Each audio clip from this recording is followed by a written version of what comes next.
Welcome to CATV Live, right here on Cash Alternative TV. I'm your host, Christopher Carruthers, also known as Tao of Satoshi. And this is a show about cryptocurrency with a focus on Dash, which aims to be a digital cash for the world, also known as an alternative to cash. If this is something that you're interested in, you want to learn more about Dash, or just want to hang out with me some more, don't forget to subscribe to me on YouTube or follow and friend me on the other platforms where I'm broadcasting right now. And for more platform information and my social media contacts, you can find it at dashnation.com/CATV, and that'll be a link that you'll be able to see coming up later. So how was your week, guys? Did everything go well? I'm happy to have you here. And that's such a nice day here in Canada. It's a good day to stay indoors and do a live stream. I'm going to see if there's anybody on the YouTube chat. So far, it doesn't look like there's anybody on the YouTube chat, so I'm just going to get going with the proceedings here. So we're going to start off with, I'm going to show you where you can get a hold of me. You can get a hold of me at Tao of Satoshi on Twitter. And like I said before, you can find all of my other contact information at dashnation.com/CATV. So that's, I'm always open to talk to people. I'm always open to talk about Dash and cryptocurrency. So I'll be glad to have you with me. And the next part of the show is where we go over the CATV video lineup. These are the videos that I posted over the past week, and if any of these interest you, you can find them on my YouTube channel lineup. If you're joining me from any other platforms, you can find my channel, Cash Alternative TV, on YouTube, and then you can watch these shows that are on my channel lineup. So the first one was Armenian Crypto School. They did a video on Dash that was very well done. And I wanted to interview the people that were behind it because I wanted to see how, how they did it and how they knew so much about Dash when we had never seen them before. So that video is on my channel lineup. It's an interview with them, very well done. And I also wanted to explain to newbies a little bit how a Dash transaction works. So this was my second show. I broadcast it on Wednesday, asking how a Dash transaction works and how Dash's technology works to make the Dash transaction happen. It goes through the instant send chain, the chained instant send confirmation. It goes through the proof of work block confirmation, and it goes through the chain locks confirmation. So I go through all three of those, and that's a pretty interesting episode from Wednesday. And lastly, I did an interview, not an interview, but a run through of Messari, Disclosures Registry.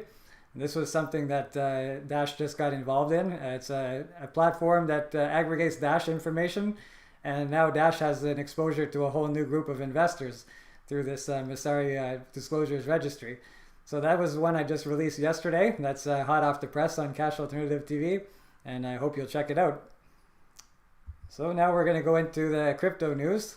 See if anybody's there. Give a shout out to anybody on YouTube. Doesn't look like there's anybody to give a shout out to. So I'm going to keep going. Very happy that you guys are here with me, and I'm going to continue on with the show. I'm just going to make sure you guys can see everything because last time I had any issues with that. So it looks like we're good to go, yeah. So this is the crypto news for this week. There's a lot to get through, so bear with me while we get through this. So it's this one is saying the pizza day numbers are actually worse than you thought. So recently Bitcoin had its pizza day, which was the anniversary of somebody paying 10,000 Bitcoins for a single pizza. And that's now worth like $1 billion or something, like some crazy amount of money. And so that was like the most expensive pizza I ever purchased. So his name was Laszlo Hanyecz, and he has cemented himself in the cryptocurrency as the Bitcoin pizza guy for spending 10,000 Bitcoin in 2010 to purchase 2 pizzas, widely acknowledged as the first commercial Bitcoin transaction. At today's prices, that 10,000 BTC would be worth over 80 million. Okay, so it wasn't $1 billion, but still a big chunk of change, $80 million. So Cointelegraph spoke to Hanyecz, and he said that he actually spent a lot more on pizza than is previously reported. So he mined about 100,000 Bitcoins. This was back when Bitcoin was easy to mine, and it could be mined on GPUs and CPUs.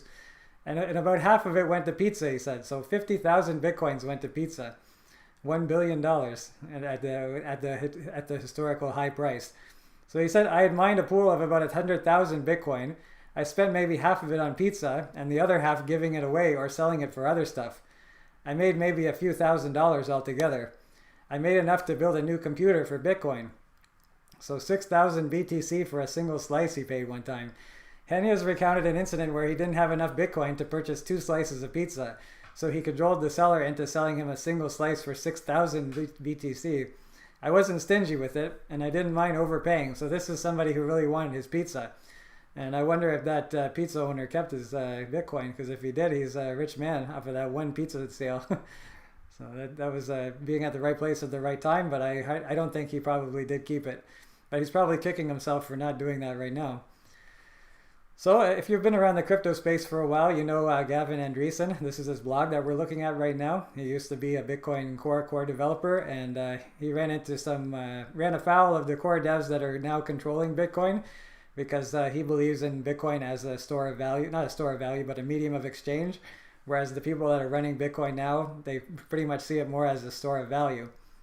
And he wrote this blog to comment on the fact that the price of Bitcoin and the price of any other cryptocurrencies isn't really based on the technology at this point. It's more based on speculation. And if you don't believe me, he's actually come up with something that proves it. And this is what we're going to go through in this blog. So he said it's not about the tech yet. And he says this is a price chart for one of the top 25 cryptocurrencies from June 2019 to May 2020.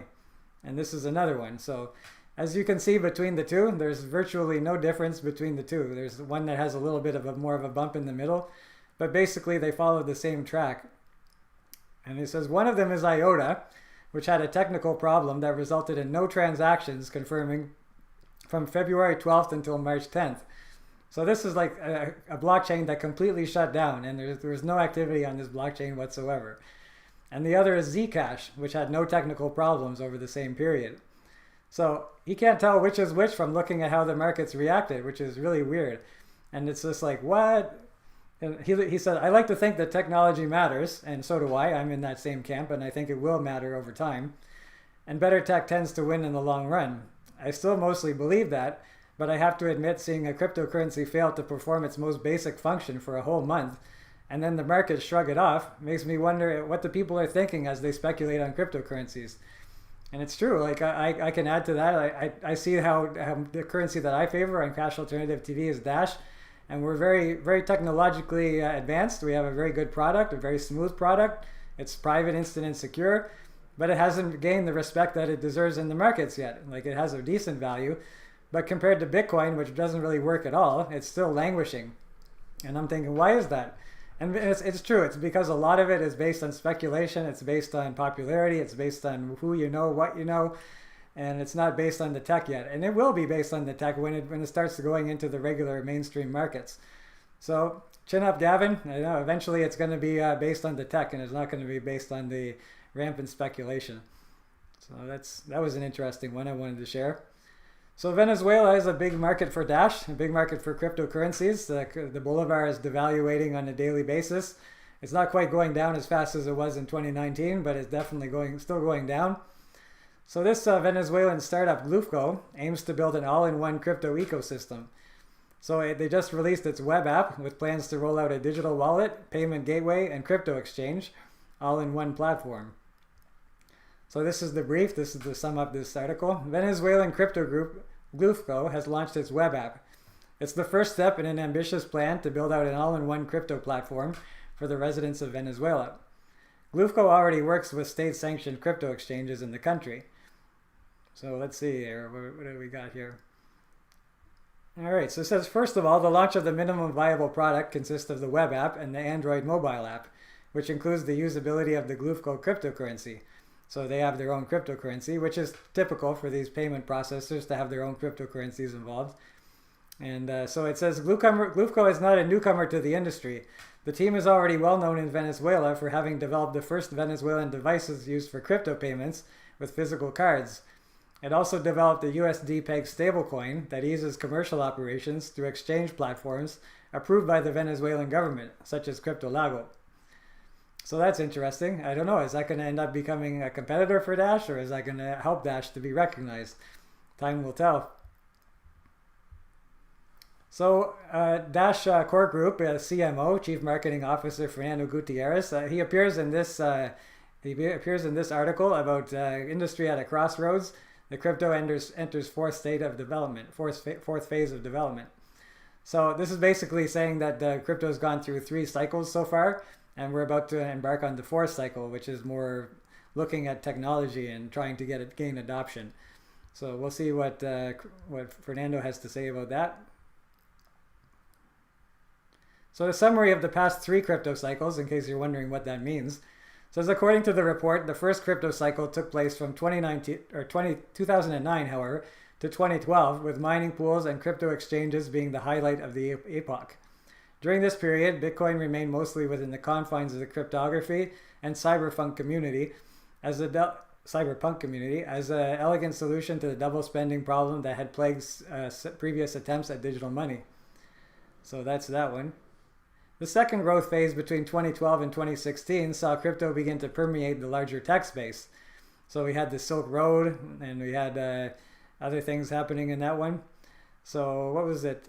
We're gonna look at the third one. Oh, I didn't find the third one. I don't want to bore you guys too much with this, but if you want to look at this, it's going to be in the video description, and I encourage you to read it because I read through the whole thing before, and it's very well done. So it says, what will likely be the highlights of the 4th epoch? I'm just looking for where Fernando was talking.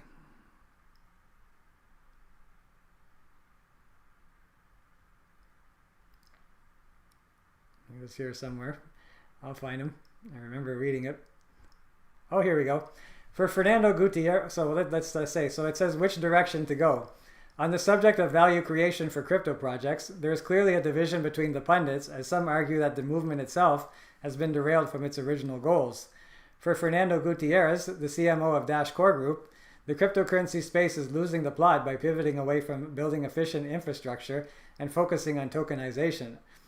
Payments is a use case that the traditional financial system has not fully solved, where crypto can add a lot of value, especially in a world where digital is the only option, and borders and harder limits than they used to be. Everyone does many crypto payments every day, yet many crypto projects try to solve funky problems that only happen when you margin trade a tokenized asset collateralized by a stablecoin that is obscurely backed by fiat money. So as we know, Dash aims to be a digital cash. It aims to be a medium of exchange. And this is something that Fernando sees that is a use case that is underdeveloped. Like we have Bitcoin Cash going for it. We have Dash going for it. Maybe Litecoin to a certain extent. But it's something that isn't happening much in the crypto space. So this is why Dash is aiming for that market. So good job to Fernando being in that Cointelegraph article. So we always seem to talk about Craig Wright, don't we, on this show? I don't know. The guy just can't seem to catch a break. He's like the clown of cryptocurrency. He's always getting things going wrong. So this recently we all know about the 40 bitcoins that moved from 2009. There's the miner from 2009 that moved the bitcoins, but it turns out that he was actually trolling Craig Wright with this transaction. So he's saying someone just signed a message calling Craig a fraud from 145 addresses Craig claimed were in his Tulip Trust. I verified the first few addresses on the list, and their signatures and presence on Craigslist checks out. So that was interesting. It's a troll from 2009 who's saying, "Hey, Craig Wright, you don't own these addresses. You're full of crap." So this is the signature in question. So the miner says, "Craig Stephen Wright is a liar and a fraud. He doesn't have the keys used to sign this message. The Lightning Network is a significant achievement. However, we need to continue work on improving on-chain capability. Unfortunately, the solution is not just to change a constant in the code or to allow powerful participants to force out others. We are all Satoshi." So that's this miner's opinion. That's what they need to do in Bitcoin. And the first line just completely damns Craig Wright and says, "You don't own these addresses, so stop talking crap." And I found that really interesting. And we're going to talk again about Craig Wright later on in this crypto news. So JP Morgan, if you were watching last week, they're actually going into cryptocurrency. They were one of the fiercest oppositions to cryptocurrency back in the day, like even as recently as a couple of years ago. They were going to say if there was any employees caught with Bitcoin, they were going to be fired. So really, they've changed their tune. They're actually servicing crypto exchanges such as Coinbase and Gemini, and now they're actually commenting on how they think that Bitcoin is now undervalued. So Bitcoin, it says Bitcoin is 25% below its intrinsic value, and here's why it can catch up. So although JP Morgan may not trade Bitcoin or offer crypto-specific services to its clientele, the company does analyze this nascent market once in a while. This much was made very clear recently. One individual shared a report from JP Morgan, dated May 22nd, that included a post-halving analysis of the Bitcoin mining scene. Analysts at the multinational financial institution found that through their analysis of Bitcoin's intrinsic value, BTC is currently trading 25% below what the intrinsic price would be after the halving. The intrinsic price JP Morgan found was derived through the average cost of mining 1 BTC. So they're actually bullish. They're bullish on Bitcoin. They say Bitcoin will catch up to its intrinsic value, analysts think. As it stands, according to JP Morgan analysts, Bitcoin's intrinsic value sits somewhere between $11,500, over $2,500 higher than the current market price. While this price may seem miles away, well, they haven't been around the crypto space if they think it's miles away. It could happen within days. It's attainable due to fundamental trends. So JP Morgan, bullish on Bitcoin. I never thought I would see that, but there it is. So this is an interview that's coming up next week. I interview Tobias Ruck, and that's going to be coming out on Monday. That's an interview that we just did yesterday. He was a very well-spoken gentleman. We had a nice conversation about his new project. Make no mistake, I'm a Dasher. I think Dash is the future of digital cash. But this gentleman works for Bitcoin Cash, who's a competitor to Dash. But I'm very respectful of other coins. I'm respectful of the developments that they're making. Dash doesn't have a monopoly on innovations. And I definitely want to find out about other projects that other currencies are doing. And not only because I want to show respect, but also the Dash community can learn from those things. So he says, there it is, the new be.cash website. So that's kind of funny that he says be.cash, because that's known as a discriminatory, kind of like a slur against Bitcoin Cash, because they're saying that they're the real Bitcoin, but then Bitcoiners call them be.cash. But we go into it, so watch that video on Monday. So yeah, it says be your own bank with a simple be.cash card. So that's it's an interesting one. So I'm not going to go into that too much because this is going to be a full video on Monday, and I just wanted to show a little a teaser for it. So if you're interested in that, definitely check it out on Monday. So Brave browser, you might be familiar with it if you're into cryptocurrency. If not, I encourage you to check it out. It's similar to Chrome, and you can earn financial incentives for using it in Basic Attention Token, BAT. So the Brave browser is rolling out a competitor to Zoom, and the interesting part about it is that this Brave browser, based on cryptocurrency, has released an end-to-end encryption before actual Zoom has put that to market. So it's interesting that Brave, as a crypto space thing, can actually bring this to market before Zoom, which is like a kind of like a mainstream type of telemarketing or teleconferencing software. So that's interesting. The privacy-centric and crypto-friendly Brave browser has announced the testing version of the platform Brave Together. This video calling service is set to rival Zoom, but with better security features. So what was once considered an activity reserved for special occasions or to connect with family and friends has now all of a sudden become an essential part of our daily lives. With COVID-19, people are talking to their families more often, using FaceTime, using video conference software. So yeah, this space is booming right now. I mean, it might not be forever until when they get a cure or a vaccine for COVID-19, but as of right now, it's definitely booming. So the Brave browser introduces a competitor to Zoom. On Tuesday, the Brave browser introduced Brave Nightly to its Twitter followers. It's the testing version of the online calling app that enables end-to-end encryption to prevent third parties from entering video calling rooms and accessing confidential data. Although still in the trial stage, the browser invites users to avail of the services to make unlimited calls to unlimited participants. So that's BAT, and that's the Brave browser. If you don't have it, I encourage you to download it. You can find it, just Google Brave browser, and you can start earning BAT, Basic Attention Tokens, just for using the browser. And then if you're not into cryptocurrency, you can use those Basic Attention Tokens to branch out into other cryptocurrencies, such as Dash. So yeah, if you're into cryptocurrency or you're not into cryptocurrency, I encourage you to download the Brave browser. I use that as well. So I promised you we were going to talk about Craig Wright again, and here we are. And this time we're also talking about Roger Ver. So this Craig Wright loses appeal against Bitcoin.com's Roger Ver. CoinGeek chief scientist Craig Wright lost his libel court case against Bitcoin.com founder Roger Ver. He appealed the decision, which he has now also lost. So he's the two-time loser on this one. Self-proclaimed Bitcoin inventor, yeah, right, Craig Wright has lost an appeal against Bitcoin.com founder Roger Ver, according to court documents. Wright sued Ver on May 2nd when the latter appeared at a Bitcoin Cash meetup in London.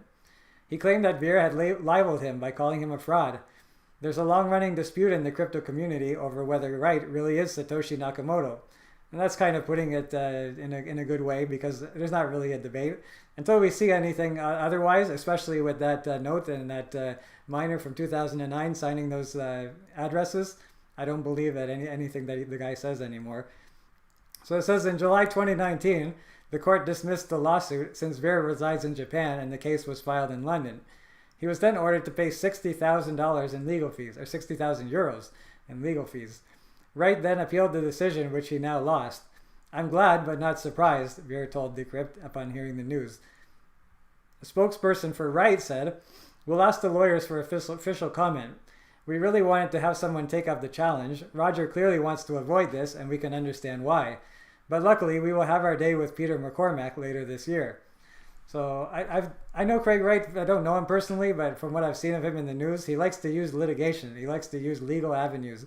He's big on patents. He's big on like suing people. He's big on having blockchains through legal avenues. He's saying that code is not law, law is law. So, you know, he sticks to that, and he uses legal avenues when it's around to him. So, you never know. Like I don't think that he's Satoshi. There's all the evidence that points that he's not Satoshi. But you know, he's an interesting character, so I like to follow him. He might be a loser, but to me he's kind of like a lovable loser. What do you think about him? You can leave them in the comments below. So I had an interview with Steven Zeiler from Anypay on Cash Alternative TV. He was talking about how they briefly halted Bitcoin payments on his network because of the high fees. And I guess recently they've done it again, and that's what the focus of this article is. What's the deal with Anypay and Bitcoin? So basically they're saying, a long-time Anypay user who owns a restaurant sent me an email last night sounding distressed. His business had been accepting Bitcoin for over 7 years. Until recent events made meetups impossible, his restaurant was home to the longest continuously running Bitcoin meetup in the world. Countless big names and major players in Bitcoin have been its customers. So when his email came to me at 8:15 yesterday evening, I knew I had to reply immediately. I saw an article saying Anypay is no longer taking Bitcoin.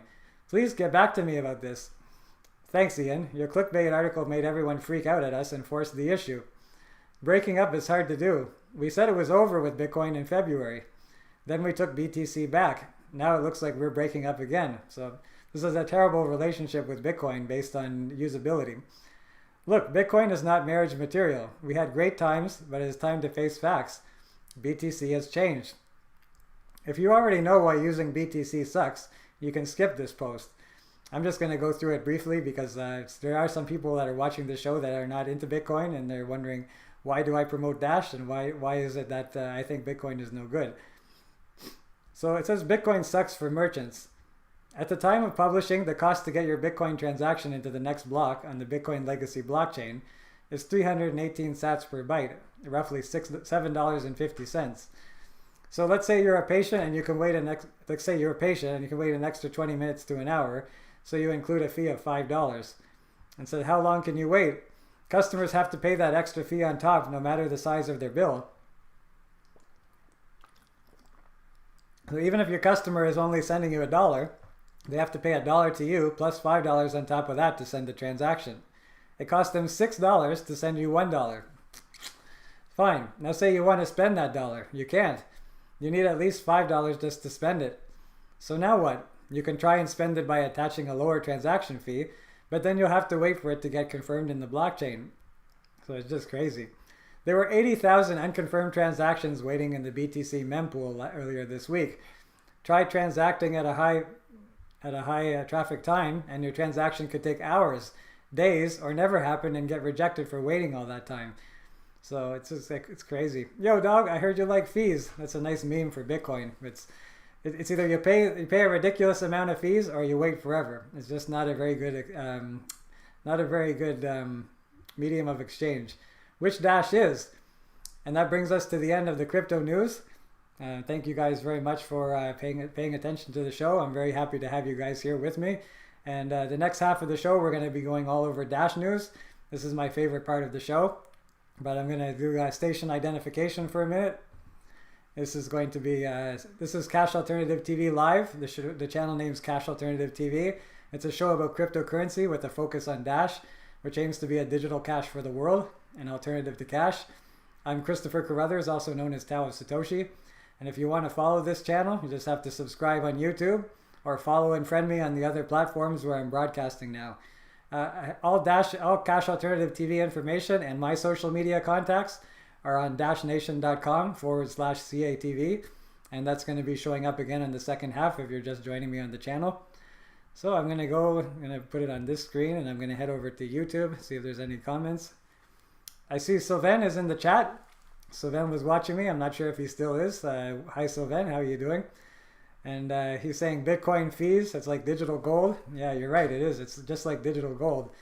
And it's not, digital cash is what I want to be part of. I don't want to be part of a digital gold that can't be used for anything else. My point is if you can use Bitcoin for a digital gold and you can use it as a store of value, but you can also use Dash as a store of value, why would you use Bitcoin when you can use Dash as both a store of value and a medium of exchange? So I think we're still in early times in this, and I think that definitely can go a lot in the future. So yeah, Sylvain says yes. Nice to have you on the show there, Sylvain. I'm going to go back to what I was doing here. Give me a second. Oh, perfect. Here we go. All right, so this is the part of the show where we're going to be talking about Dash news. My favorite part of the show because Cash Alternative TV is all about Dash. All about Dash being a digital cash for the world, an alternative to cash. So this is something I can't wait to show off. I can't wait to get to the second half of the show and talk all about Dash. And if you're new to Dash and you want to know why I'm so excited, just watch on. So let's go back to the show. So there's new Dash animated videos. This actually just came out today. I just added this in at the last minute because the videos are pretty well done. And I can give myself a time to take a break and rest my voice. So these are new Dash animated videos. We had ones that came out around the beginning when Dash was first created, maybe a couple of years after. So, and then this one is kind of a refresher. It's telling people what Dash is all about, and in a more modern way than the original one. So this is Fernando again, Fernando Gutierrez. He's Dash's chief chief marketing officer. And so he says, we released our first What is Dash video years ago, and it's been long overdue for an update. Today we are pleased to release a new video to introduce our favorite project to newcomers.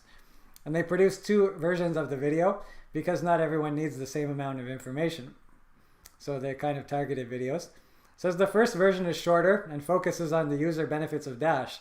The second version includes all content from the first version and adds some more content on masternodes and governance, which is not immediately relevant to the average user. We plan to test both in different contexts and see which one works better. But our intuition is that someone who already has some knowledge of digital currencies will react better to the longer version, while someone who just cares about making payments will prefer the shorter version. So we're going to run through the first, they're really short. First one's around 45 seconds and the second one is about a minute and 10. So we're going to watch both the versions and then we'll move on. Have you ever felt constrained while using your money? Dash allows you to instantly send and receive secure digital payments with near zero fees, anytime, anywhere. It's fast, it's secure, it's borderless. There are thousands of businesses that accept Dash. Buy anything online or in store. Send money home to your loved ones with ease at a much lower cost than traditional remittance services. Just download your free digital wallet at dash.org and start sending and receiving money in minutes. Dash is digital cash. So that's the first one. It's pretty good because my daughter was looking at it and she was saying that how come the girls have two heads? Because it looks like they have really small heads and another one's kind of like a little dot on top. I think it's supposed to be like a ponytail or hair or something, but my daughter's like, how come they have such little heads and the girls have two heads? So that was pretty funny. And this is the other one that talks about the masternodes and the governance as well. So we'll take a look at that. Have you ever felt constrained while using your money? Dash allows you to instantly send and receive secure digital payments with near zero fees anytime, anywhere. It's fast, it's secure, it's borderless. There are thousands of businesses that accept Dash. Buy anything online or in store. Send money home to your loved ones with ease at a much lower cost than traditional remittance services. It's all possible thanks to Dash's network of dedicated servers, also known as masternodes. Masternodes enable advanced features like speed, security, and optional privacy. What is more, the Dash network is self-governed. Masternode owners vote on community projects, making sure the Dash network evolves into an ecosystem of decentralized future. Just download your free digital wallet at dash.org and start sending and receiving money in minutes. Dash is digital cash. All right, so those are the latest Dash core group videos, and they look pretty good. I have a couple of criticisms, but I'm going to hold them for now. But I think that they'll do a good job at explaining Dash to somebody who doesn't have a lot of time to really look into it. And I think they will probably be incentivized to look into Dash further based on those videos. And I like the second one because it also explains to people that are involved in cryptocurrency kind of a little bit behind why Dash functions the way it does. And like Fernando said, the first video is probably better aimed at newcomers that don't know anything about Dash or don't know anything about cryptocurrency. And I think both videos will do well.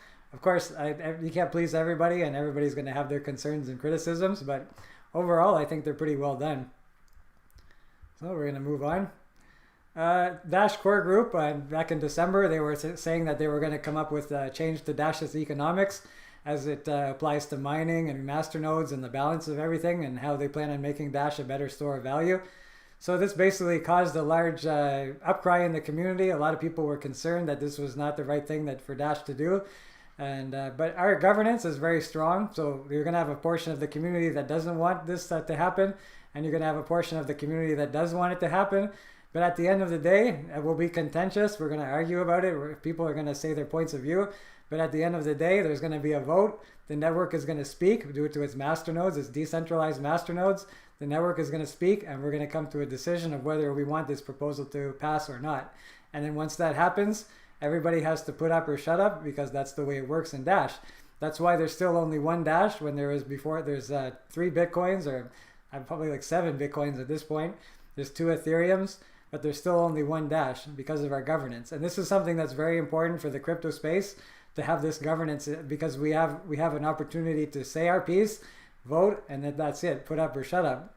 And this is something that can happen very quickly because in the future we might need to pivot, we might need to have a new direction for the network to ensure its survival or its success in the world. So having this governance is very important.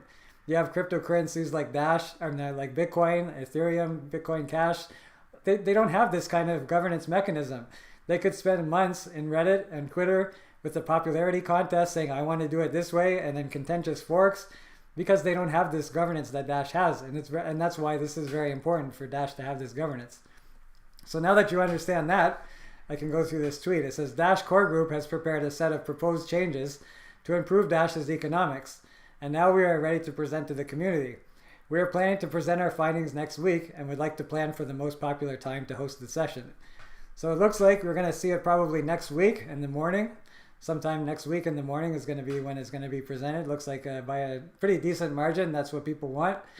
So it's going to be interesting to see what they propose and the reaction of the community. I for one, am looking forward to the debates. I'm looking forward to going through what the proposal is. There's some smart people in the Dash core group, but there's also some smart people in the community. Maybe the core group will come up with something, and maybe through the community we can mold it into something that will appeal to most people and have a nice proposal for the people to vote on. And like I said, once we vote on it, that's it. We're not gonna talk about it anymore because the network has spoken. And this is something that's interesting to Dash. So let's look forward to that next week. I'll definitely be covering it on CATV when it comes out. So this is a big Reddit user, D'Artagnan. He came up with a nice, I just quick wanted to show this to you guys. He came up with a nice render of the Dash logo. Looks really cool. I might use it on a future episode of Cash Alternative TV if it's open source and he doesn't mind me using it. I thought it was really cool logo. Nice blue with the silver streaks. Looks three-dimensional. Looks really neat. So I just wanted to show that to you guys. So this is Mark Mason's tweet.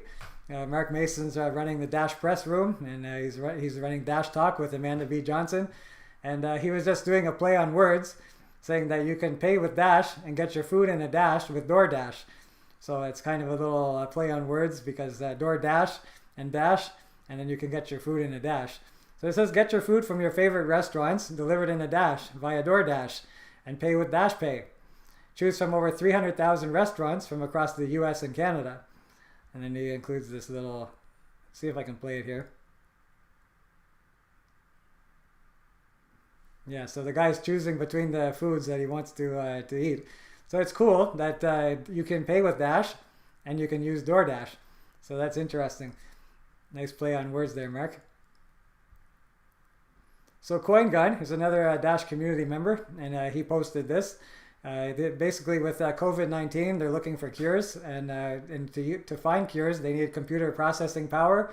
There's a lot of these kind of simulations that they run use a lot of processing power. So people at home can donate their computers. They can donate cores. They can donate whatever kind of computing power they can to help to find a cure for COVID-19 or a vaccine for COVID-19. So he posts, Team Dash Digital Cash is helping COVID-19 scientists find the cure. W2700 found today. So that's a work unit count. So I'm not trying to tell you what a work unit count is. I know it's something to do with computing power, but I just thought that was interesting, so I wanted to dive into it a little bit more. So this is the Folding at Home website. This is what he was mentioning, that Dash actually has a team that is providing computing power for this, so it's pretty cool. So the coronavirus is what we're doing and how you can help. I'm not going to go through all that. So what Dash is doing, what this team from Dash is doing, is donating computing power. So it says download Folding at Home and helping us run simulations is the primary way to contribute. These calculations are enormous and every little bit helps. Each simulation you run is like buying a lottery ticket. The more tickets we buy, the better our chances of hitting the jackpot. Usually your computer will never be idle, but we've had such an enthusiastic response to our COVID-19 work that you will see some intermittent downtime as we sprint to set up more simulations. So this is a good thing, you know. They have more computing power than they need, and if they come up with more simulations, this will help us to come up with a cure for COVID-19 or a vaccine. And the fact that Dash is helping is really cool. So thanks for sharing that, CoinGun. So this is another article, excuse me, that just came out today. They're talking about, I'm not sure about the headline, it's kind of weird. It says Dash is bashing everywhere, so I feel like he's they're punching everybody out. And then users have a lot of queries awaiting the AMA on June 5th, 2020. So basically they're talking about the Huobi AMA. So it says Dash is focusing on becoming the most user-friendly and scalable payment. They are working to achieving their goal. Individuals and businesses are beginning to use Dash, and this is a sign of mass adoption. Dash future trading is considered by several users as better than several other trades. So Huobi Futures recently tweeted, "Don't miss Huobi Futures and Dash Pay AMA." Here's the time. It's June 5th, 9 o'clock to 10 o'clock at GMT +8. So that's +8 UTC. Join Dash community speaker, Tom, Huobi Futures CEO, dropped questions towards Huobi Futures in the comments, and you can get $25 in Dash if yours is picked. And then at the bottom it says Dash is improving on strongest points. Dash Electrum is a Dash client based on Electrum, and this is now available on the Google Play Store. So if you have an Android, you can now download Dash Electrum on the Google Play Store. Users are trading Dash Swap on Huobi Futures, and they feel it is better than other derivatives exchanges. So that's kind of just a plug for Huobi, I guess. So Dash are improving on their strongest points to attract more users. While Dash are working through all the trendy advances possible for their users, there are other new beginners making it to the market. They are looking for exciting things in the pipeline. They're beginning to realize that Dash is much more acceptable due to faster values from the masternodes. And more so, Dash is finding widespread adoption in the gaming industry.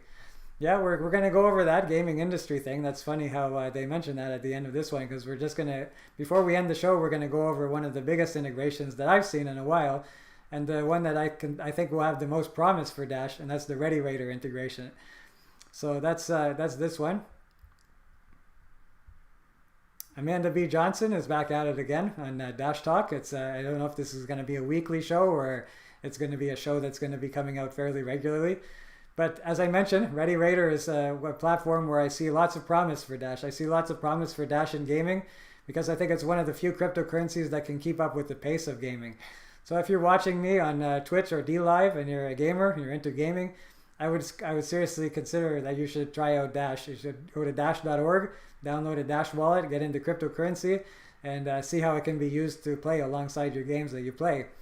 And also, again, I'm going to put in my own plug. If you want to see the link below, dashnation.com/CATV. That's where you find all the confirmation, all the information for this channel, and my social media contacts. If you want to reach out to me and ask me a question or talk to me about anything, I'm always available.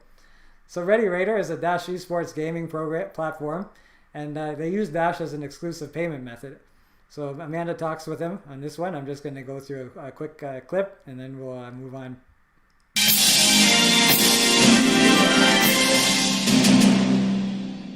Today, I'm pleased to be joined by Jacob Ballou, the founder of ReadyRaider. How are you, Jacob? Good. How are you? Thanks for having me. Oh, I'm fine, yes. First and foremost, Jacob, what is ReadyRaider? So ReadyRaider provides powerful and in-depth video game companions, databases, access to cryptocurrency-driven esports leagues and tournaments. We currently support World of Warcraft and Escape from Tarkov, and we're about to release game companions for 3 more games and build off our dedicated esports leagues as well. Okay, wow, so that's a lot. We're going to dig into that. But why did you start ReadyRaider? So ReadyRaider was originally started as a simple replacement for, I play World of Warcraft. So we needed a replacement for our event tracking and loot reception worksheets. In World of Warcraft, there are what you would call dungeons where players go in as a team, and when you defeat bosses, it'll drop certain items for your character. And before, we used Google Docs and spreadsheets to keep track of everything. And at times, this was troublesome, especially with so many players and the mass amounts of information that we would enter. So I took some of my prior development knowledge and my know-how I've accrued over the years and put it to work streamlining this process. At first, it was just for us until we realized what we had actually built. That's when we decided to expand it to be available to players internationally, add more games, and make the ultimate move to also host esports leagues and tournaments as well. So now, what is the role of Dash in this partnership with ReadyRaider? So a few features of ReadyRaider require premium membership, basically to help incur server costs and provide increased functionalities through our web app, Discord bots, the mobile app that's coming. So some of the Dash integration goes towards the exclusive payments for premium membership. And then some of the other things that we're doing are also tipping content creators. We have several content creation partners on our website already. We're looking at adding more. Users will be able to tip these content creators based off of forum posts they make, videos that they do. We'll also be doing prize payouts for tournaments and esports leagues. And then we're looking at adding a marketplace where players can purchase in-game items as well. My favorite, though, is the pay-to-play matches. So let's say you and I want to play against each other. I can wager $5 on myself, and then we both put $5 into a pot. And at the end of that, the winner will take home $10. So, Jacob, I understand that the Dash Network has been the sponsor. It's very interesting indeed. I think that this is going to be a really good. Every time I see this integration, I think that it's going to be it's going to pay off well for Dash, because this is, like I said before, this is an industry that I think that Dash will do very well in. So that was Jacob Ballou. He's the CEO of ReadyRaider, and this is where we're going to get some comments on why he chose Dash. He could have chose any cryptocurrency. He could have chose Bitcoin. It's much more worldwide, much more network effect than Dash. He could have chose Bitcoin Cash. It's also wanting to be a payment network. And he's going to explain in this article why he chose Dash. So we're going to get going on that. So in the current situation where several projects are pivoting away from building efficient payment infrastructure and focusing on tokenization, Dash seems to be doing something right and is therefore attracting big names in the esports industry. So this is talking about the Dash interview. And he says, Amanda B. Johnson acknowledged that it is understood that this is an exclusive integration, as there aren't any other cryptocurrencies used on ReadyRaider. So why did you choose to make Dash exclusive? And Jacob Balu, the guy you just saw in the video, he replied, this is where we get kind of technical with things. When you're talking about esports functionalities for certain match types that we're integrating, the only viable option would be the one that has instant settlements. I wanted this to be a crypto-related product, and I really do love Bitcoin very much, but for this purpose, it didn't make sense because of the higher fees and wait times for some of the transactions. And he goes on to give an example. So let's say we are doing a pay-to-play match. If a player challenges another player in one of those match types to say, let's say $10, each player is then expected to accept the match and $10 from each player's wallet gets deposited to the pot. I need that transfer to be instant, and I need for the fees to be nominal. You can't have these players waiting for their transactions to clear in order for the system to prove that their match got accepted. And then once the winning entries are input into the system, you can't have them being charged another higher fee and then waiting longer than needed to collect their winnings. It just didn't make any sense for us to incorporate any other form of payment. We're talking about crypto, and Dash has everything that we need. So that's a huge testimony for Dash. You know, like we can say it till we're blue in the face, it's private, instant, and secure.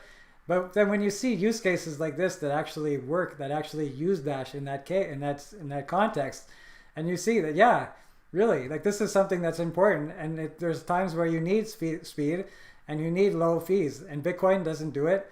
Other currencies don't offer the same level of sophistication as Dash does. So it does make sense why Dash is into these systems. So I thank Jacob there for putting it so succinctly and giving us a use case where Dash shines over other cryptocurrencies. So this is ReadyRaider is actually came up with another announcement after this, and this is also pretty shrewd. So this is a way of getting people and onboarding users into the Dash community. So ReadyRaider says, we're proud to announce our ChangeLA team integration for deposits of 40 plus different currencies to your Get Ready wallet. So I'm going to say something at the beginning of this. Like I was kind of mad when I saw this because I thought they were saying, okay, well, Dash is going to be the official coin that's used on this platform. And so why did they go and introduce ChangeLA? Like how come they're accepting more currencies now? And then I read further and I see that that's not what's happening. So it says Dash wallets are live for the upcoming functionalities like eSports, challenges, tipping, marketplace, and premium subs. But if we look at the thumbnail here, it says deposit 40 plus different currencies for exchange straight to your Dash balance.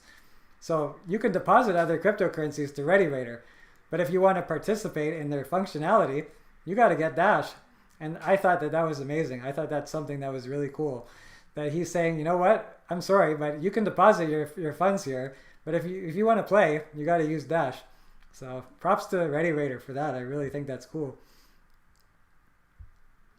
All right, so Whitebit is an exchange based out of the Ukraine. I'm going to minimize this because we don't need support right now. Get out.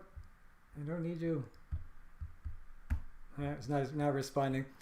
But anyways, this is staking for Dash. They just recently introduced Dash staking. And this is Whitebit. They're based out of Ukraine. I actually did an episode and I did a test deposit with them. And it's true, it deposits really fast. Within 1 second, it was ready for trading.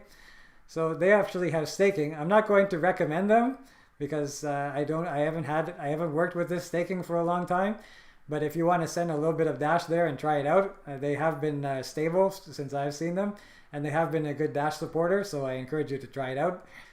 They have 90 days and 30 days plan for Dash. So you can make a 1.8% return if you stake with them for 90 days. And you can make a 0.5% return if you stake with them for 30 days. The minimum is 0.5 Dash. The maximum is 10 Dash. So if you want to try 0.5 Dash and see if it works out, you can give them a try. I think they have KYC though, so if you're worried about KYC, I don't recommend that you use Whitebit. But if you're okay with the KYC and you want to earn a little bit more on your Dash, you want your Dash to earn you more Dash, then it's one place to look at. I'm also looking for Kraken to introduce Dash staking in the future, but for now, there's only a few that do it, and Whitebit is now offering staking. So this is CrowdNode. This is another place where you can earn money in your Dash. If you want to be part of a masternode, but you don't have enough for a full masternode ownership, you can be part of a masternode, and you're allowed to do this through CrowdNode.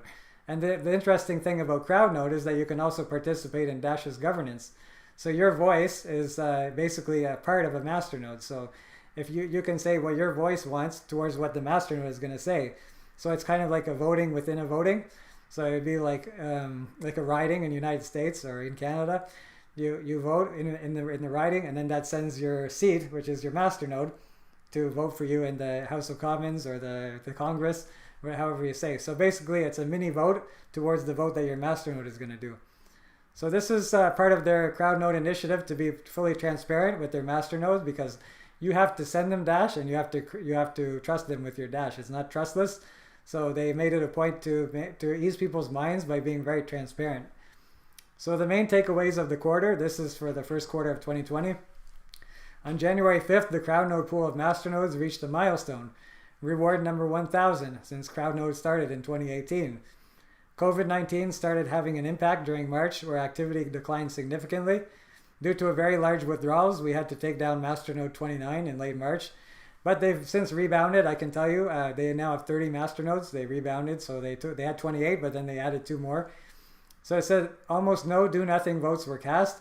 Thus, nearly the CrowdNode masternodes voted on all 3 rounds, and typical vote amplification was around three times.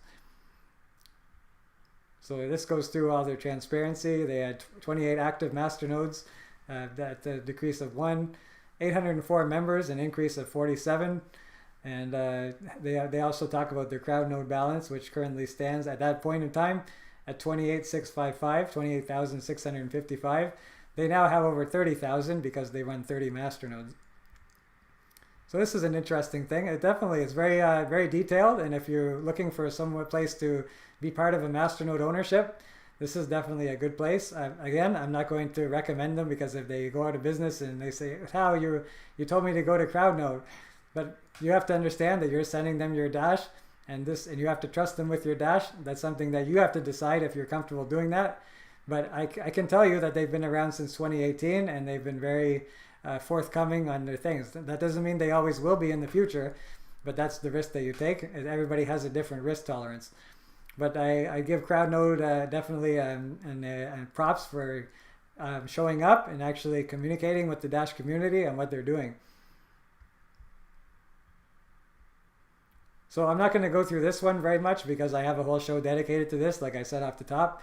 Dash joined the Messari Disclosures Registry. The Messari Disclosures Registry is kind of like a content aggregator. It takes Dash information and puts it into an easy to digest form. And this is something that we haven't been included in. And a lot of traders, a lot of investors use the Messari Disclosures Registry. And having Dash added to that is very cool, because we now have an exposure to a whole lot more investing and investors. So if you're interested in learning more about that, you can check out my channel lineup. dashnation.com/CATV is underneath there. That shows you where my channel is on several different platforms. Because I'm also on BitChute, I'm on ViberVid, I'm on PublishOx, and I'm on Uptrend. A lot of different places. So if that link on the bottom, you can find out all my information. All right, so Mark Mason did another tweet. He's talking about the bit refill contest. And if you watched the show last week, you know that I did a bit refill contest. And this is basically to see who can deposit the fastest cryptocurrency and top up their phone in the fastest amount of time. So Mark Mason says, "I love how all the bit refill contest entries for fastest phone refill paid with crypto, you are all using DashPay as a payment option and not Bitcoin Cash, Ethereum, Litecoin, or Doge. Buying goods with Dash is faster than Lightning," and it really is, because guess what? Dun, dun, dun, dun, drum roll, please. Fastest phone refill world record is Pulverized. He doesn't have a Twitter account, so he's just Pulverized. So this is basically, we're going to take a look at it. from start to finish. It took him 24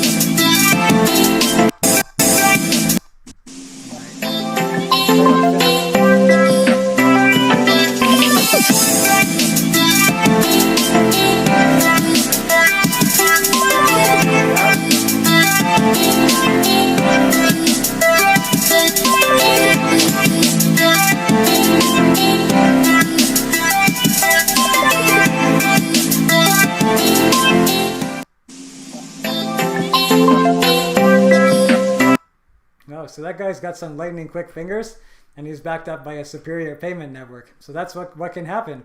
Your transactions can be that fast. He just topped up his phone in 20 seconds using Dash and BitRefill. So thanks to BitRefill for doing this contest and giving Dash a chance to shine and show what it can do.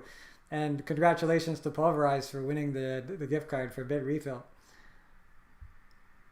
And I put a tweet in response to this, and I say, don't trust, verify. Do your own research. When I say that Dash is simply the most secure and quickest digital currency, don't trust me. Like I like to say, I'm just a guy on the internet. I have a YouTube channel. I can say whatever I want. It doesn't mean that it's true. You need to do your own research. Don't trust me, verify for yourself.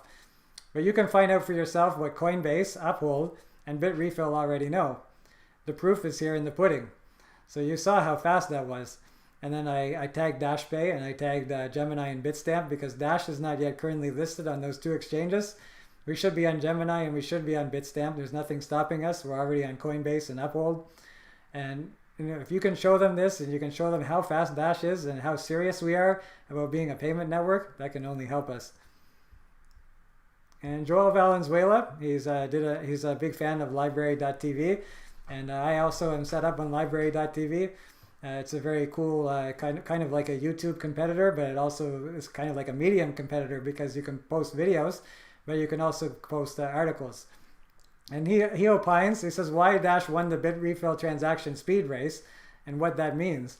So this is an interesting article. We're going to go over it a little bit. So it says, BitRefill conducted a speed test and surprise, surprise, Dash won. A company that allows users to use cryptocurrency to top up prepaid phones and buy gift cards to almost any business imaginable, BitRefill held a contest to highlight the fastest way users were able to use the system to pay their phone bill. A Dash user won first place, beating out a Litecoin network user, paying the phone bill in a record 24 seconds flat. And says, how did Dash come out on top? Because we have an intentional mechanism to make zero confirmation transactions possible. And that's also something that you can see on what happens after you use a Dash transaction. That's another one that's going to be on my channel lineup. And you can see where my channel is hosted on the link below. So it says, why did it come so long to come to this conclusion? And it says, no one really uses crypto for anything other than trading, which is true. Trading is a big use case for crypto. As Gavin Anderson said earlier on in the show, that crypto is mostly about trading. People don't even care if a whole blockchain disappears for a while. It still follows the same price track as anything else. So it says the few real world merchants out there just roll the dice on double spends. So basically they accept zero confirmations from other networks because it's easy, and the chances of somebody double spending are slim, but it does exist. And we haven't seen enough major point of sale thefts, so this hasn't happened a lot recently. And it says Dash didn't really work as advertised until relatively recently. It's true, this new system for Dash chain locks is a relatively new phenomenon, and chained instance end is also a new phenomenon.